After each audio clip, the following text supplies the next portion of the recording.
What is it that David Goggins is most famous for? In my opinion, he's most famous for teaching people that there is a battle within. And that if you do not face up to the fact that there is a battle, you will never be able to create the life that you want. We all have a battle. And you could say that David Goggins is on the extreme end, but his message is true. He's all about overcoming yourself. But most of us, we shy away, we cowered away from the fact that we do have to face ourselves. And our most important point in our lives is not the moment we're born, it's not the moment we die. It's actually the moment that we choose to turn back and look at ourselves. And to not just look at ourselves, is to face ourselves.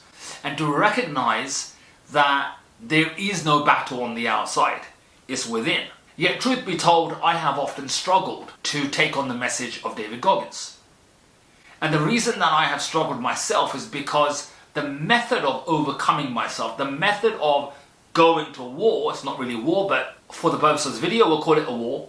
But the way that he advocates, I guess, being able to overcome yourself is not the way that's worked for me. And for many people that I work with, it often doesn't work. Because most people do not have the will, do not have the inner strength to be able to overcome that egoic part of ourselves, right? So there has to be another way. And over the years, I have had to develop a way to overcome my own self, to face myself. And so let me show you that process. Number one, for most people, just using will and using a hammer to be able to defeat themselves, I guess you could call it, is not going to work. Why? Because what you're going up against is not your enemy. Contrary to popular opinion, your identity, your ego that you need to overcome is not your enemy. It is a self-image that was created in your childhood in order to preserve you. So its aim is not against you, it's actually for you. It's for survival, preservation. Therefore, it has a different goal than does the goal of your adult self or your creative self, right?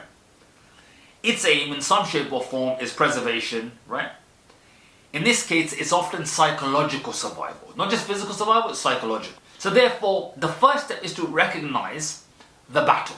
Okay, that there is something to overcome. What is it? When you admitted that to yourself, two is to recognize it's not your enemy.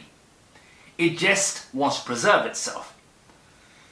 And your identity will sit at the unconscious level. Largely, the battle is against a foe. It's not a foe, but that's what comes to my mind in this description. It's largely unconscious because it was formed in your childhood. So you do not know your foe. You do not know your enemy. And so you've got to get to know it. So you've got to make the unconscious conscious. And as Carl Jung says, if you do not make the unconscious conscious, then you'll call it fate. So step number two is whenever this battle arises, whenever the part of you that wants to hold you back arises, bring presence to it. Bring presence to it. I know it can be scary because that part of you that comes up brings up a lot of doubt. It can be riddled with doubt, riddled with fear in the pursuit of the goal that you have or the dream that you have. But let it come up. Let your presence, because your presence can handle this. When you can learn to be with something, you do have the strength, irrespective of what your mind may tell you, to face it. So I would call upon you to become present with that part of you. And then when you do, if you make a practice of becoming present with it, what you will find is that your awareness, you will have insights and intuition. And then we move on to step number three, how to neutralize this aspect of you. Because remember, we said it's not against you. So you don't work against it, because whatever you resist will persist. So step number three is to therefore neutralize it. And the way we do that, there are many ways we can do it. But one of the ways that I teach is a process called emotional acceptance. When you can learn to become present with the emotional charge of that resistance, of that battle within, become present to it. It might be grief, it might be sadness, it might be fear, it might be doubt. Whatever the feeling is, the chemical in the body, you're to be with the charge. And when you're with it long enough, without trying to mentalize that emotion, without trying to run away, it will run its course and it will fall away. When it does, you've neutralized the opposition, right? That survival part of you. When you can now, fourth step is to place your attention, your energy and attention back on what it is that you want.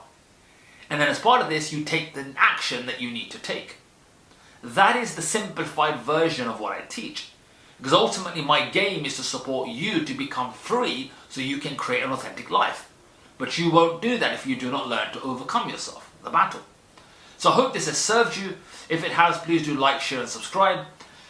And if this has resonated and you would like to be able to learn, have a bespoke awareness of what it is that you have to overcome and how to overcome it, then I would call upon you. In the description box is a link. You can apply for a complimentary session with me where I will help you to become aware of the unconscious, make the unconscious conscious, so that you do not no longer call it fate. My name is Vinny, your guide and teacher, supporting you to create an authentic life. I look forward to seeing you in the next video. Blessings, over and out.